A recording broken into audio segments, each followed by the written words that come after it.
So these are your help notes for GCSE Paper 1A, and all we're going to do is go through some simple learning points to help you and make you have confidence when you go into that exam. And section 1, which is the hard bit, is reading media and non-fiction texts.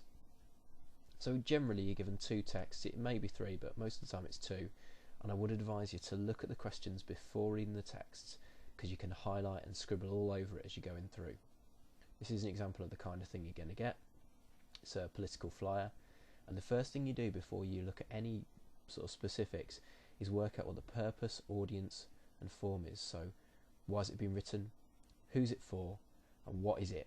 So in this case it's obviously a political flyer, it's for people who are going to vote, and the purpose could be one of these things. So obviously in this case it's persuade, but it could be any of these major things here.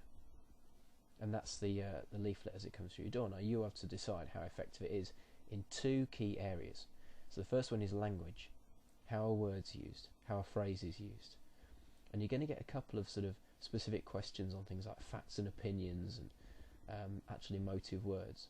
Generally they might ask you a question like explain the writer's main points. What you want to do is pick out some quotation and explain it in your own words.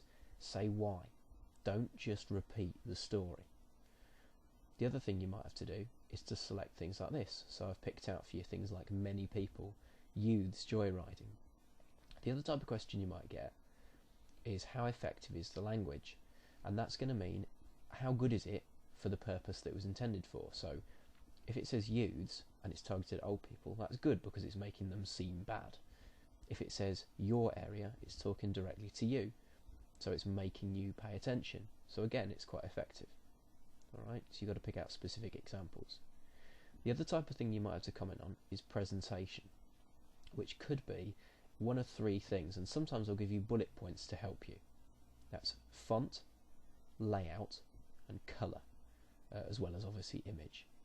So in this case we haven't really got much colour, but if you've got a question like how effective is the layout and presentation, you could focus on the fact that it's clear and simple. The font at the top left is quite serious and it's blocked. Don't say it's bold and it stands out, but if you look at the pictures, they're all looking at you, which is just like your area. They're talking directly to you. They look friendly and approachable, so you might vote for them. They've got a logo in the sort of centre top. This is an example of something else where the layout's quite important, where images are all around the outside and obviously all the people look happy and there's a big ethnic mix there. The obvious other question you're going to get is compare, which is the hardest one near the end. Just think of your connectives, whereas, and so on, and you obviously have to justify for each text how and why. Follow the bullet points because they will help you. The key thing in this exam is giving evidence and explaining it. And here's an example.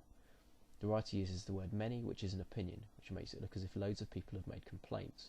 This is effective because it makes the politicians' work more important and makes them seem better. All I'm doing is giving an example, and then at the end I'm saying why.